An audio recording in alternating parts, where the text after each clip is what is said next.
پر نہیں کھڑا ہونا چاہیے، اور ہمیں یہ کوشش نہیں کرنی چاہیے کہ ہم اپنے پر دوسرے ممالک پر انحصار نہ کریں.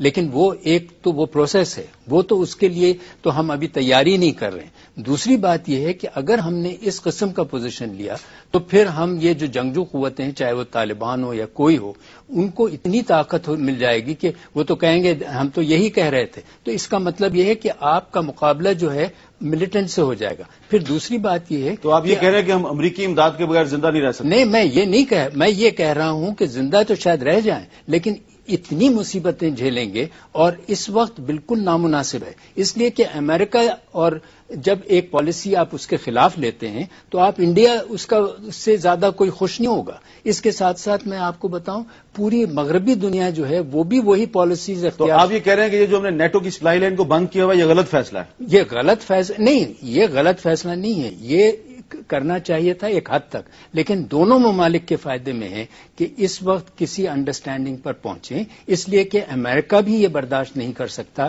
کہ ہم یہ سپلائی لائن. کلیئر بات کریں، مجھے آپ کی دیکھیں میں کلیئر بات کر رہا ہوں. دیکھیے بات دراصل یہ ہے کہ پاکستان جو ہے امریکہ کے لحاظ سے اور شاید دنیا کے لحاظ سے ایک پرابلم بھی ہے اور سولوشن بھی ہے. اسی طریقے سے امریکہ اور نیٹو فورسز پاکستان کے لیے ایک پرابلم بھی ہے اور سولوشن بھی ہے. اگر پاکستان ایسا پوزیشن لیتا ہے جس میں فار ایور یا ایک دم سنیپ کرتا ہے ریلیشن شپ، تو آپ اس کے جو نتائج ہوں گے اس قدر منفی ہوں گے. لیکن یہ تو پرابلم انوائٹ خود کیا نا نیٹو نے، وہ پاکستان کی فضائی حدود کی خلاف ورزی کر کے پاکستان کے اندر آ کے ہماری سیکورٹی فورسز کو ٹارگٹ کرتا ہے. تو یہ بالکل ٹھیک ہے، تو اسی کی وجہ سے تو دیکھیے نا، تو پھر اسی وجہ سے ہم نے روکا. لیکن اگر اس کے اوپر لیکن یہ ایسی کوئی بات نہیں ہے جس کے اوپر ممالک جو ہیں بات چیت کے ذریعے معاملے کو حل نہیں کر سکتے. اس پہ رستم شاہ محمد صاحب سے بات کرتے ہیں پشاور میں. السلام علیکم رستم شاہ صاحب. وعلیکم السلام. رستم شاہ صاحب، کیا ہم اس پوزیشن میں ہیں کہ نیٹو کی سپلائی لائن کو مستقل طور پہ بند کر دیں تاکہ یہ مسئلہ ہی ختم ہو جائے؟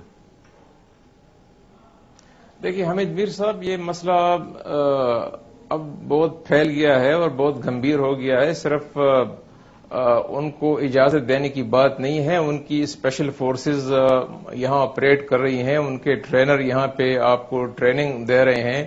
ان کا انگریس بہت حد تک اب پاکستان کے اداروں میں آ گیا ہے. ان کی پینیٹریشن اتنی حد تک ہے کہ جس کا شاید عوام کو علم بھی نہیں ہے. اور یہ جو بات ہوتی ہے کہ معاہدہ ہوا ہے، یہ معاہدہ ایک فرد واحد نے کیا ہے جس کی نہ پارلیمنٹ کو خبر ہے، نہ کابینہ کو خبر ہے، نہ کوئی نیشنل انڈورسمنٹ ہے، نہ کوئی پاکستان کے 17 کروڑ لوگوں کے جذبات کی عکاسی کرتی ہے یہ پالیسی. دوسری بات یہ ہے کہ ہمیں یہ معلوم ہے کہ یہی سپلائیز جو جاتی ہیں تو 9 سال سے ان سپلائیز کی وجہ سے افغانستان کے بے گناہ لوگ، عام لوگ، رینک اینڈ فائل افغان، ان پہ زندگی تنگ کر دی گئی ہے. ان کو ہزاروں کی تعداد میں قتل کر دیا گیا ہے، ان کی املاک کو نقصان پہنچایا گیا ہے. وہاں پہ اتنا کولیٹرل ڈیمیج ہوا ہے جس کا آپ تصور نہیں کر سکتے. تو یہ معاملہ بڑا گمبھیر ہے، بڑا پھیلا ہوا ہے. اور اس کا میں نے حل پوچھا آپ سے کہ کیا ہم مستقل طور پہ بند کر سکتے ہیں سپلائی لائن کو؟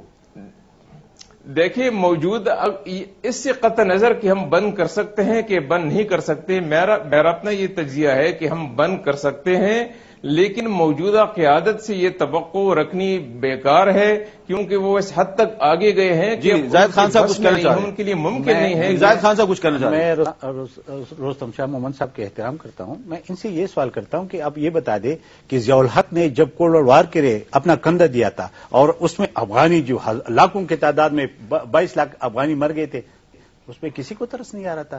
کیا وہ اس نے عوام سے پوچھا تھا، پاکستانی عوام سے پوچھا تھا؟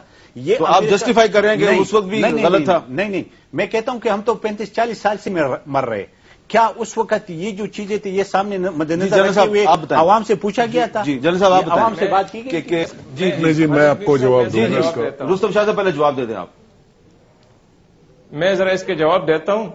بنیادی بات ذرا ان کو سمجھ لینی چاہیے. ضیاء الحق کے زمانے میں جو پالیسی اپنائی گئی اس پالیسی کی وجہ سے کوئی طالبانائزیشن نہیں ہوا، کوئی ملیٹنسی نہیں ہوئی، کوئی انسرجنسی نہیں ہوئی، کوئی پاکستان کے اندر افغانی مر رہے تھے کہ نہیں مر رہے تھے؟ مجھے اس بات کی بات آج افغانیوں کے لیے آپ کو ترس آ رہا ہے تو افغانی مر رہے تھے، افغانستان کی بات میں نہیں کرتا، میں اپنے ٹرائبل ایریا کی بات کرتا ہوں، میں پاکستان کی بات کرتا ہوں، افغانستان کی بات میں نہیں کرتا۔ پہلے تو افغانستان کے مر رہے تو افغانستان اس وقت بھی کیا نہیں، دیکھیے پاکستانی نہیں مر رہے تھے؟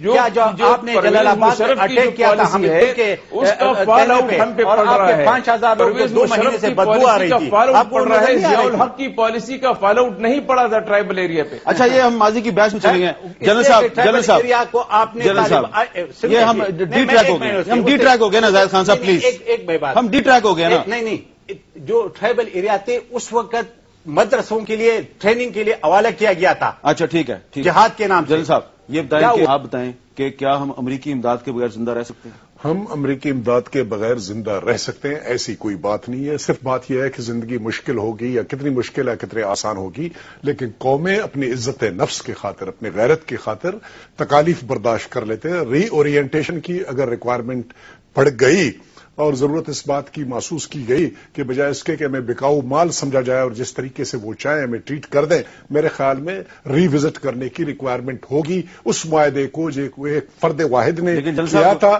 مجھے کہہ لی اچھا جو فرد واحد ہے وہ تو امریکہ کو خوش کرنے کے لیے یہ بھی کہہ رہا ہے کہ کشمیر میں ساری عسکریت پسندی ہم نے شروع کیا ہے۔ دیکھیں جی ہم مقصد ہے اس کے ساتھ والے لوگ تھے، فرد واحد کا معاہدہ تھا جس کو آج ہمارے گورنمنٹس نے اون کیا ہے over a period of time, لہذا ہم اس کو چھوڑ دیتے ہیں وہاں پہ۔ لیکن ہم پارٹنر بنے تھے وار اگینسٹ ٹیرر میں۔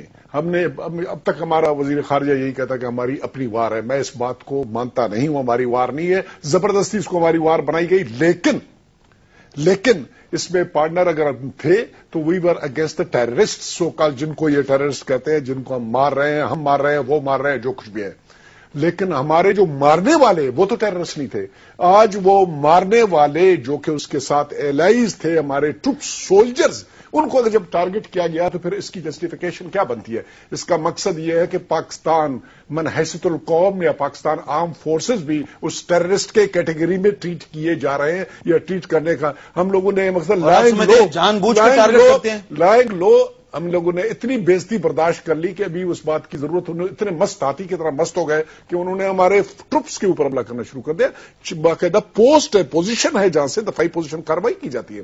یہ ایک ایسی چیز ہے میرے خیال میں اس پر اگر گورنمنٹ نے ان کے سپلائیز کو روکا ہوا ہے تو جسٹیفیکیشن ہے، اور میرے خیال میں گورنمنٹ اس کے اوپر ڈیلیبریٹ کرے گی، اور ہمارے قومی اسمبلی اور سینٹ دونوں نے یونانیمسلی ہم لوگوں نے واک آؤٹ کیا۔ آپ نے قومی اسمبلی کے اجلاس میں پچھلے ہفتے یہ تجویز دی تھی کہ نیٹو کی سپلائی لائن کو بند کرو، تو بند ہو گئی ہے۔ معافی انہوں نے مانگی، ناک انہوں نے رگڑا، اب ان کی معافی ابھی بھی نہیں، ابھی یہ گورنمنٹ کا کام ہے کہ معافی کو آپ کا کیا خیال ہے؟ معافی دے دینی چاہیے؟ نہیں، میں تو یہ کہتا ہوں کہ ان کو دے شوڈ اوپنلی ان کے کمانڈرز آ کے یہ بات کریں، ان کے سربراہ آ کے یہ بات کریں کہ پاکستان آرم فورسز کے اوپر یا پاکستان ٹیریٹری کے اوپر ان کے آرمڈ جو ہیلی کاپٹرز یا کسی قسم کی کاروائی نہیں کریں گے۔ ہمیں یہ بھی مطالبہ نہیں کرنا چاہیے کہ وہ اپنے ڈرون اٹیکس بھی بند کریں اور ڈاکٹر عافیہ صدیقی کو بھی رہا کریں؟